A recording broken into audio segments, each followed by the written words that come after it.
పెద్ద ఎత్తున విచ్చేసి వైఎస్ఆర్సీపీకి మద్దతుగా పనిచేసిన కార్యకర్తలకు నాయకులకు అలాగే అశేషంగా నిన్న ఓటర్లందరూ కూడా తరలి రావటం వైఎస్ఆర్ కాంగ్రెస్ పార్టీకి మద్దతుగా తెలియజేసిన ప్రతి ఒక్కరికి కూడా పేరు పేరున ధన్యవాదాలు. అలాగే సహకరించిన మీడియాకు కూడా పేరు మీద ధన్యవాదాలు. ఏదైతే నన్ను ఎంపీగా ప్రకటించిన తర్వాత అందరూ కూడా 7 మంది శాసనసభ్యులు అభ్యర్థులు సహకారంతో మా నాయకులు కార్యకర్తలు ఒకరుండి నన్ను ముందుకు నడిపించడం, అలాగే నిన్న పెద్ద ఎత్తున కూడా ఓటర్లందరూ కూడా తప్పకుండా వైఎస్ఆర్ కాంగ్రెస్ పార్టీని మా 7 మంది శాసనసభ్యుల్ని ఎంపీగా నాకు కూడా తప్పకుండా జగన్మోహన్ రెడ్డి గారిని మళ్ళీ ముఖ్యమంత్రిని చేసుకోవాలన్న తపన వాళ్ళ ఇది కూడా నిన్న కనిపించడం కూడా జరిగింది. నిన్న 7కి 7 నియోజకవర్గాల్లో మీరు చూస్తే ఎప్పుడూ లేని విధంగా, అంటే ఎప్పుడో ఒక 15-20 సంవత్సరాల క్రితం జరిగిన వాతావరణం దాదాపు గత 10 సంవత్సరాలుగా మీరు తీసుకుంటే పల్నాడులో లేని వాతావరణం నిన్న చూడటం కూడా జరిగింది. నిన్న ఏదైతే ఏకపక్షంగా వైఎస్ఆర్ కాంగ్రెస్ పార్టీకి ప్రజలు మద్దతు తెలియజేస్తూ ఉన్నారు, మా శాసనసభ్యులు గెలుస్తూ ఉన్నారు నాకు సంకేతం వెళ్ళిన తర్వాత నిజంగా పోలీస్ని ప్రత్యేకంగా చెప్పుకోవాలి. మాచర్ల దగ్గర నుంచి తీసుకుంటే మాచర్ల నియోజకవర్గంలో మీరు చూస్తుంటే కరెక్ట్గా ఒక 3 రోజుల క్రితం సిఎల్ని ఎస్ఎల్ని మార్చుకోవటం కూడా జరిగింది. మార్చుకున్న దగ్గర నుంచి నిన్న మీరు చూడండి ప్రతి నియోజకవర్గంలో పోలింగ్ దాకా పోలింగ్ తర్వాత తెలుగుదేశం చేసిన అరాచకం అందరూ కూడా చూశారు. మాచర్ల నియోజకవర్గంలో అయితే దాదాపు ఎస్పీ గారు ఐజీ స్థాయి ఒక అధికారి పూర్తిగా మాచర్ల నియోజకవర్గంలోనే. మా ఎస్పీ గారు మాచర్లకి ఎస్పీగా ఉన్నారా లేకపోతే పల్నాడుకి ఎస్పీగా ఉన్నారా అర్థం కాని పరిస్థితి. దాదాపు నిన్న 10 గంటల నుంచి పలానా ప్రాంతంలో సమస్య ఉందని ఫోన్ చేస్తామంటే ఎస్పీ గారు ఫోన్ ఎత్తరు. డిఎస్పీ గారు అయితే కంప్లీట్ పొద్దున 8 గంటల నుంచి ఫోన్లు ఎత్తే పనే లేదు. కలెక్టర్ గారు అప్పుడప్పుడు ఫోన్లు ఎత్తడం ఆరాగురా స్పందించడం జరిగింది. ఈరోజు బాగా మీరు గమనిస్తే ఏదైతే తెలుగుదేశం పార్టీ గట్టిగా ఉన్న ప్రాంతాలలో అంతా అసలు పోలీసే లేదు. 3000 ఓట్లు ఉన్న దగ్గర ఒక్క police single men. YSR Congress party గట్టిగా ఉన్న దగ్గరలా తీసుకుంటే ఒక బెటాలియన్ ఓట్లేయనీయకుండా తెలుగుదేశం పార్టీ వాళ్ళు రచ్చ చేస్తూ ఉంటే చెదరగొట్టే ప్రయత్నం. అక్కడ మాత్రం యథేచ్ఛగా మీరు ఓట్లు వేసుకోండి, ఫోన్ చేసి చెప్తే సార్ పంపిస్తాం సార్, మేము లేదు, ఫోన్లు ఎత్తే పనే లేదు. ఒక అరాచకమైన పరిపాలన, అరాచకమైన నిన్న చేశారంటే తెలుగుదేశం పార్టీ ఒకవేళ అధికారంలోకి వస్తే ఏ విధంగా ఉండబోతుందో అనేది కానీ ఒక సంకేతాల్లాగా ఇచ్చారు. అది వచ్చేది లేదు, పెట్టేది లేదు. తిరిగి వైఎస్ఆర్ కాంగ్రెస్ పార్టీ జగన్మోహన్ ముఖ్యమంత్రి అవుతున్నారు, మేము అధికారంలోకి రావట్లేదు అన్న అక్కస్సు.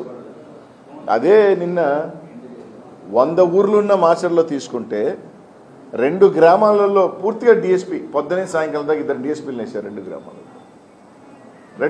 అదే ఒక మండలానికి సంబంధించి కనీసం ఒక ఎస్ఐ స్థాయి అధికారి కూడా తిరిగే పరిస్థితులు లేవు. ఎక్కడైనా ఒక మండలాన్ని డిఎస్పీని పెట్టి పర్యవేక్షణ చేస్తారు. కానీ ఒక 2 గ్రామాలు, సరే ఆ గ్రామాలు దూరమా 2 కిలోమీటర్ల దూరంలో ఉన్న 2 గ్రామాలలో గొడవలు కూడా లేవు. ఆ గ్రామాలలో అక్కడ మాత్రం కంప్లీట్గా 2 డిఎస్పీలు పెట్టారు. మండలాలకు సంబంధించి మీరు తీసుకుంటే కనీసం ఒక మనిషి లేరు. ఎమ్మెల్యే కొడుకు మీద దెబ్బలు తగిలినాయి, ఎమ్మెల్యే గారికి గాయాలయ్యాయి.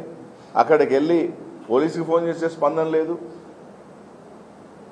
అంటే మాచర్లో కానీ కొన్ని ప్రాంతాలలో అభ్యర్థులు చేశారా ఎలక్షన్, పోలీసులు అక్కడ అభ్యర్థులలాగే ఉండింది.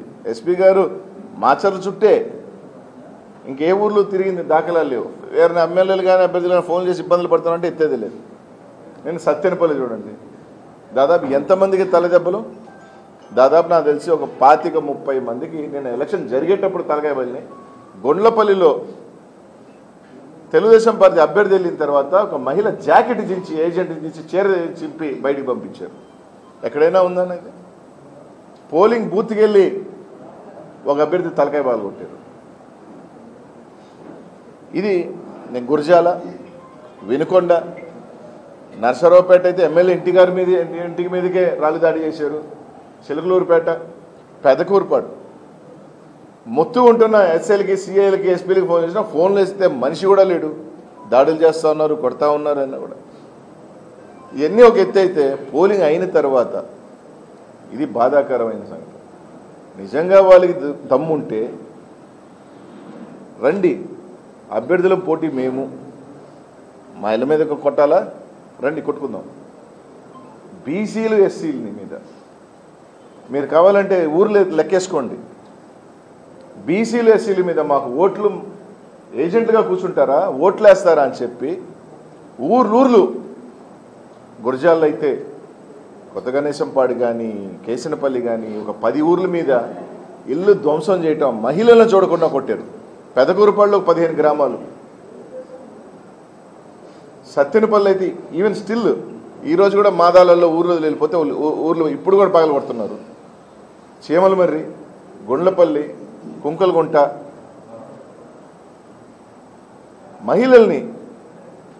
పల్నాడులో నేను పల్నాడుకు వచ్చేటప్పుడు లేదా పల్నాడు ఏదంటే పల్నాడులో పౌరుషం అంటారు.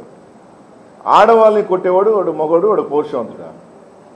ఇళ్ళల్లో లేని మనిషి మగవాళ్ళు లేనప్పుడు ఇళ్ళలోకి వెళ్ళి ఇళ్ళ ధ్వంసం చేసి ఆడవాళ్ళ మీద ఒక ప్రతాపం చూపిస్తా ఉన్నారు. అంటే ఇది ఇక్కడ తెలుగుదేశం పార్టీ నాయకుల కన్నా కూడా పైనుంచి, ఎందుకంటే ఇది ఒక నియోజకవర్గంలో జరుగుతుందంటే స్థానికంగా అనుకోవచ్చు. 7 నియోజకవర్గాల్లో ఒకే స్టైల్ ఆఫ్ ఫంక్షనింగ్ జరుగుతుంది. 7 నియోజకవర్గాల్లో మీరు తీసుకున్న పెదకూరుపాడు ఇదే పరిస్థితి, గురజాల ఇదే పరిస్థితి, మాచర్ల ఇదే పరిస్థితి.